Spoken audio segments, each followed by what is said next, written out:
आदित्य यानी हमारा सूरज। पहले तो मैं आपको सूरज का कंपैरिजन दिखा देता हूँ सारे प्लैनेट से कंपेयर करें तो। सूरज की साइज इतनी बड़ी है कि आपके मन में जैसा भी इमेज है सूरज का अभी उस सब को भूल जाओ, ऐसा कुछ नहीं है। वो इतना ह्यूज है कि धरती उसके सामने एक छोटे से मार्बल की तरह नजर आती है। इनफैक्ट जो सबसे बड़े प्लैनेट्स है जुपिटर और सैटर्न, वो भी इतना छोटा नजर आता है। इसी सूरज को स्टडी करने के लिए इसरो ने फाइनली लॉन्च कर दिया है आदित्य L1 को। ये भारत का पहला स्पेस मिशन होगा जो कि सन की स्टडी करेगा। यानी चंद्रयान 3 के सक्सेस के बाद, चांद के बाद अब सूरज की स्टडी की जाएगी। धरती पे जो भी जीवन है वो डायरेक्टली सूरज से ही आती है। जो हम खाना खा रहे हैं जिसके चलते आप जिंदा हो, सूरज ना हो तो ये खाना नहीं मिलेगा हमें और हम मर जाएंगे। तो सूरज एक्चुअली में हमें प्राण देता है, लेकिन उसके साथ साथ ऐसी कई चीजें हैं जो कि आपको पता होनी चाहिए। सूरज के रिस्क इन द सेंस की क्या क्या खतरे हैं आपको मैं बता दूं। सूरज से अल्ट्रा वायोलेट रेज और ऐसे कई सोलर फ्लेयर्स निकलते हैं, रेडिएशन निकलता है जो कि बहुत ही ज्यादा खतरनाक है। सन से जो रेज निकलती है उसको मैं बता रहा हूँ। Cosmic rays, gamma rays, X rays, ultra violet rays, infrared rays, microwaves, radio waves, ये जितनी तरह की रेज है वो सन एब्जॉर्ब भी करता है अपने तरफ और दूसरी तरफ रेडिएट भी करता है। और कई बार ऐसा होता है कि जो सैटेलाइट्स धरती का ऑर्बिट करते हैं, जैसे कि जो टेलीविजन देखते हो आप लोग, छत पे जो एंटेना लगा है उसमें चैनल्स जो है वो सैटेलाइट से आते हैं। जीपीएस सैटेलाइट के थ्रू ही काम करता है। मोबाइल डेटा, वाईफाई सब कुछ ऑफ कर दो, खाली जीपीएस ऑन कर लो, तब भी जीपीएस ट्रैकिंग हो पाता है। ऐसा इसलिए क्योंकि आपका फोन जीपीएस सैटेलाइट से कनेक्टेड है। तो कभी कभी क्या होता है कि सन के इन्हीं रेज के चलते कई सैटेलाइट्स पीरियोडिकली डैमेज हो जाती है, जिसके चलते कुछ तो कम्प्लीटली डैमेज हो जाती है परमानेंटली और वो बस स्पेस डेब्रिस बनकर रह जाती है, और दूसरी कुछ ऐसी होती है जिनका मेंटेनेंस कॉस्ट बढ़ जाता है। और यही कारण है कि सन के रेज को स्टडी करना बहुत जरूरी है। और ये जो हमारा आदित्य L1 है ये सन के इसी चीज को स्टडी करेगा। सन के जितने भी लेयर्स हैं उनको स्टडी करेगा, और जो सबसे आउटर मोस्ट लेयर है जिसको कि कोरोना कहते हैं उसको ये स्टडी करेगा। और आदित्य L1 में एक पार्टिकल डिटेक्टर भी लगा रहेगा, यानी सन से आ रहे कोई भी पार्टिकल, अगर कोई नॉवल पार्टिकल हो जो कि विज्ञान ने आज तक नहीं देखा है, जो कि पॉसिबिलिटी है क्योंकि साइंस को सब कुछ ही नहीं पता है बिल्कुल भी, तो ऐसा कोई नया पार्टिकल अगर एमिट हो रहा हो सन से या फिर यूनिवर्स के किसी भी तरफ से, तो उसको भी ये आदित्य L1 स्टडी करेगा। ये आदित्य L1 जिस जगह पर रहेगा वो एक सिंगल पॉइंट होगा, यानी वो मूव नहीं करेगा। क्या है कि जब भी आपके मन में कोई सैटेलाइट की इमेज आती है तो वो मूव करते हुए आती होगी, चलते हुए आती होगी, मूव करता है, घूमता है और इंस्पेक्शन करते रहता है। लेकिन ये एक ऐसी सैटेलाइट होगी जो कि एक जगह पर रह के कॉन्टिन्यूअसली व्यू करेगा सन को, और ना कोई एक्लिप्स यानी ग्रहण या फिर ना कोई प्लैनेट आदित्य L1 और सन के बीच में आएगा। ये एक ऐसे जगह पर है जिसको कि लैग्रेंज पॉइंट्स कहा जाता है। लैग्रेंज पॉइंट मतलब एक ऐसा पॉइंट जहाँ पर वो एक जगह पर रह पाएगा, यानी ये पॉइंट स्पेस के पार्किंग स्पॉट की तरह होता है जहाँ पर कोई भी सैटेलाइट बिल्कुल स्टिल एक जगह पर रह पाएगा। क्या है कि स्पेस की प्रॉपर्टी तो आप जानते ही होंगे, अगर किसी चीज को मूव करा दिया जाए तो unless acted by an external force वो मूव करता ही रहेगा स्ट्रेट लाइन में। और अगर उस ऑब्जेक्ट के पास बहुत सारी चीजें हैं तो जिसका सबसे ज्यादा ग्रेविटी होगा उसके तरफ वो खींचा चला जाएगा। तो बात यह है कि अगर आदित्य L1 सन के बहुत पास आ गया तो सन उसको सिंपली अपने ग्रेविटी से अट्रैक्ट कर लेगा और वो सन में जाकर भस्म हो जाएगा। ये दिक्कत है। और दूसरी दिक्कत ये है कि अगर वो स्पेस के उस जगह पर रहे जहाँ पर धरती की ग्रेविटी ज्यादा इफेक्ट करती है तो ये उसकी तरफ खींचा चला जाएगा, जिससे कि बचने के लिए हमें एडिशनल फ्यूल की जरूरत पड़ेगी उसी को काउंटर एक्ट करने के लिए। लेकिन स्पेस में मौजूद इन पार्किंग पॉइंट्स, इन अमेजिंग पार्किंग स्पॉट्स, इन लैग्रेंज पॉइंट्स की खास बात यह है कि एक ऐसी जगह होती है जहाँ पर न सन की ग्रेविटी ज्यादा इफेक्ट करती है न धरती की, यानी दोनों ग्रेविटी की खिंचाव एक दूसरे को कैंसल आउट कर देती है। और इससे एक ऐसा पॉइंट बनता है जहाँ पर स्पेस क्राफ्ट आराम से रह सकता है जब चाहे तब तक, वो भी बिल्कुल सेफली। हमारे सोलर सिस्टम में टोटल 5 ऐसे पार्किंग स्पॉट्स, 5 ऐसे लैग्रेंज पॉइंट्स मौजूद हैं। और आदित्य L1 जो है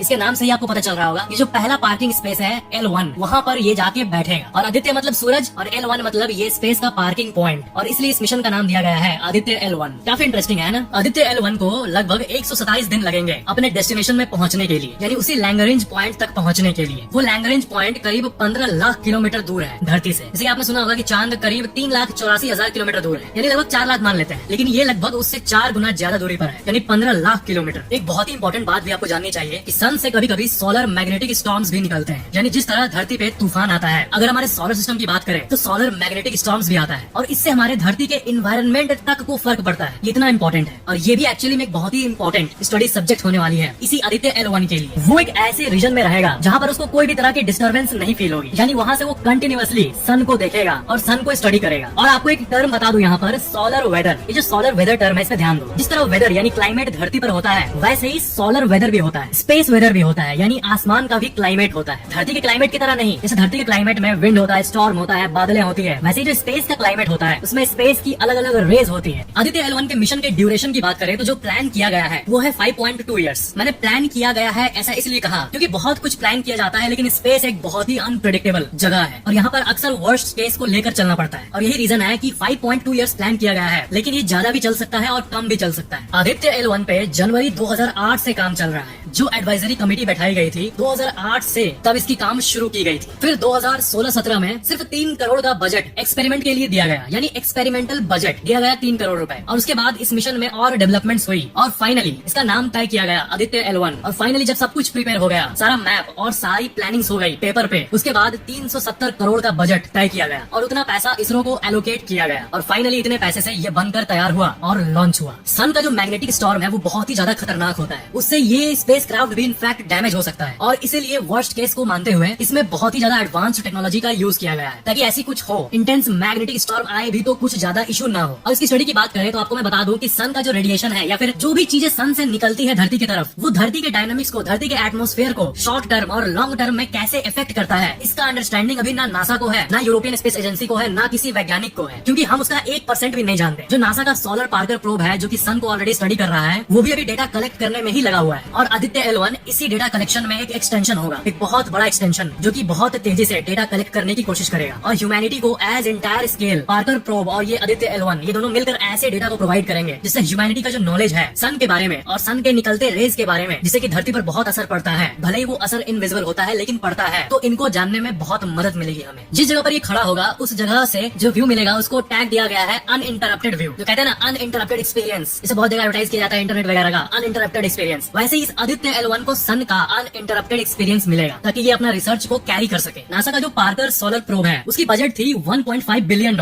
यानी करीब 12,000 करोड़ रुपए। लेकिन आदित्य L1 का जो बजट है जैसे कि मैंने बताया 378 करोड़, यानी सोलर पार्कर प्रोब से करीब 33 गुना कम, और ये 2018 में लॉन्च हुआ था। और सन का जो सबसे आउटर लेयर है, कोरोना कहा जाता है इसको, तो इसी को स्टडी करता है ये प्रोब। आपको पता है ये सोलर पार्कर प्रोब लगभग 7 लाख किलोमीटर प्रति घंटे के स्पीड से सूरज के पास ट्रैवल करता है। जी हाँ, इस प्रोब का स्पीड 7 लाख किलोमीटर पर घंटे है और इसके साथ ही ये बन गया है the fastest object ever build by humans. तो ऐसे ही कुछ इंडिया का भी आदित्य L1 होगा जो कि सन को स्टडी करेगा। लेकिन जो सोलर पार्कर प्रोब है वो सन के बहुत करीब जाकर उसका इंस्पेक्शन कर रहा है और ये हमारा आदित्य L1 ये जस्ट शुरुआत है, स्टार्टिंग है एक ऐसे एक्सप्लोरेशन का जो आगे जाके और एडवांस होगी। ये तो लैंग्रेंज पॉइंट से सन को रीड करेगा, लेकिन इसरो के ऐसे कई प्लान्स आएंगे जिसमें सूरज के और करीब भी जाया जाएगा, जैसा कि सोलर पार्कर प्रोब कर रहा है। इतने कम बजट में 378 करोड़ में इतना ज्यादा बजट एफिशिएंट मिशन, ये भी अपने आप में एक वंडर है। और इसरो पूरे विश्व में इसके लिए भी जाना जाता है कि इसरो जो है वो अपने मिशन को बहुत इफिशिएंट तरीके से करता है, वो अननेसेसरीली रिसोर्सेज को वेस्ट नहीं करता है। इतने लीस्ट पॉसिबल प्राइस में पॉसिबल हो कोई मिशन, इसरो उसी को अंजाम देता है, चाहे वो मंगलयान की बात हो या फिर चंद्रयान की बात हो या फिर सूर्ययान यानी आदित्य L1 की बात हो। अच्छा, वैसे आपको क्या सन बहुत